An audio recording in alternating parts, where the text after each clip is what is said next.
Cleo Abram's editing is one of the most copied styles on YouTube, but most editors copy the wrong things. You've probably seen videos that feel addictive, but can't explain why. In this video, I'll show you the 3 subtle techniques she uses that you can steal to make clients see your value. That right there is the toe bone from a baby dinosaur. Okay, hold on. We have 9 shots in the first 1.5 seconds of the video. Now, I'm all for stutter montages, overwhelm the senses, get them shocked, wake them up, because I noticed the same thing with Mark Rober's videos, which is also a form of an education scientific channel. They have to hook you in, but they can't just rely on one visual hook. They have to spam 25 different hooks at you and hoping that one of the shots grabs you. It's a pretty smart strategy. If you think about it like that, it makes sense. But here's the problem. This shot right here really grabbed me because you have this great facial expression. She's clearly stunned by what she's holding, but they let it linger, they let it breathe. So that stuck with me. The rest is just a bunch of dinosaur bones. I can't really attach myself to it. They all just kind of blur into this hunk of footage. Now, I'm not here saying, oh, fast cuts never work. Obviously they work, but they work with contrast. And part of the way she's doing it is with the music selection. With this much going on visually, it makes sense that she's starting with a very minimalist, plucky musical score. You're trying to absorb what she's saying, because if you don't absorb it, you're not going to be curious. And if you're not curious, you're not going to keep watching. So you have to have something scale back. If everything's at full blast, you're going to lose the audience. This part is very smart right here. I think we got ourselves a dinosaur. A new look at dinosaurs. The golden age of Dinosaur discovery. I believe right around this part, the editor realized, holy crap, wait a minute. This is a lot of fast cuts. Let me help the audience out a little bit. So for the next few shots, they put everything in the center of the screen, just to give your brain a little break, because if they didn't do that, some of y'all would have checked out. Just keep in mind, this is a 20-minute video, but that doesn't mean that everybody watched to the 20-minute mark. So yes, you can get people to watch for a while, but how long can you get them to watch is the more important question. If they scaled down the pace just a little bit, there would have been more emotional attachment to the shots and more of a reason to watch longer. Now, if you're watching this because you want clients who pay $1,000 plus and actually respect your work, I put together 12 viral editing secrets that make videos feel expensive without cooking retention. It's the exact stuff I use when I'm trying to make creators stick around and keep paying me. It's free, link in the description. And now let's keep going, because this next part is where her edit gets really smart. They're not sure what exactly killed this herd. It could have been a natural disaster like a flood, but they know that it killed them all at the same time. And then later they were buried in mud that turned to stone over 73 million years. This is the perfect example of what graphics help storytelling. It's very easy for a complicated subject like this to just get muddied and viewers check out because they're like, wait a minute, I don't really understand what you're saying. So she had to find a way to make these graphics so unbelievably simple that a child could understand it. And that's no insult. These are very good looking graphics, but they communicate it so quickly, so efficiently. Look at that.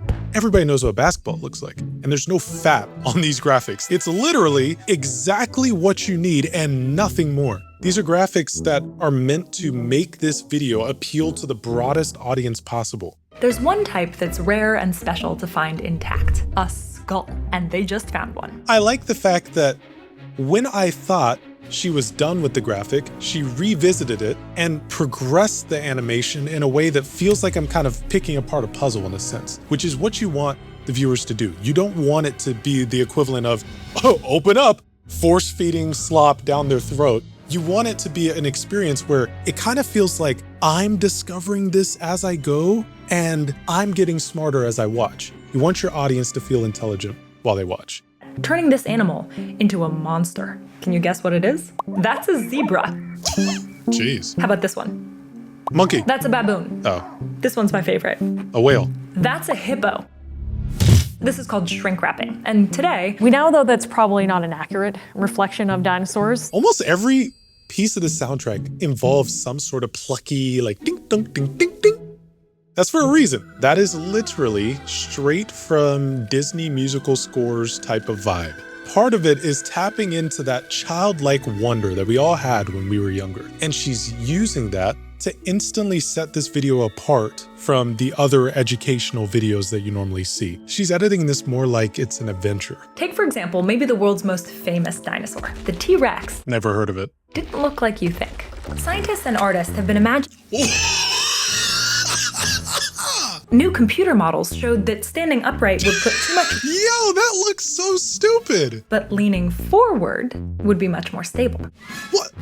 That build is insane. They picked some amazing B-roll for this video because every single shot is getting an emotional reaction from me. Sometimes you have to go search for B-roll on YouTube. You just want to find the first thing. You want to get it over with. It's like, okay, fine, let's just get a shot. No, if you actually take the time to get something that gives you an emotional response, the audience is probably going to get a better emotional response than you did because you have the advantage of adding extra music, extra sound effects, deciding when to cut to it and when to cut away. You have all those tools at your disposal to give so much more impact to it. So this is just hitting me perfectly. She used those shots from the Jurassic Park movie because that reaches the older audience that loves that movie and grew up with that movie. So that was smart because she's triggering nostalgia. So again, everything goes back to tapping into our childhood roots. And everything that's around it is all bone as well. Can I touch it? Yeah, go ahead. It feels like a rock. It basically is a rock. The pacing has slowed to a very nice, comfortable pace. She had to capture the audience that just needs to get spammed with imagery. It's sad, but the best part about it is that you don't have to keep up that pace for the whole freaking 20-minute video, and it shows. This whole pacing versus impact thing is one of the first fixes I make when I'm trying to turn an editor's work into something an $1,000 client actually feels. That's basically what we do in Elite Editor Academy. If you want the details, it's in the description. Now pay attention to what Cleo does in this next scene. They're about to let me look for some dinosaur bones. I've been waiting for this moment my whole entire life, so no pressure, but if I don't find something, I'm gonna be devastated. This is a bit of a music mismatch.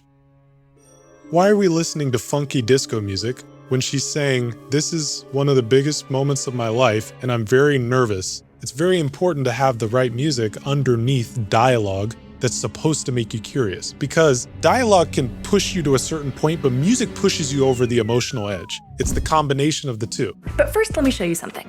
And then we go to even more funky music? That's weird. And we're doing it for an ad. Half the audience just died. You've gone from funky music to funky music again in a spot of the video, which naturally loses audience attention. Anytime you start talking about, hey, you know, give me money.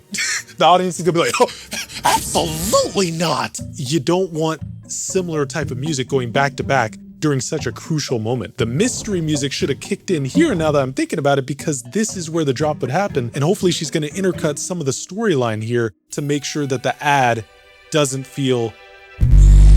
That's why for this story, I wanted to partner with Ground News.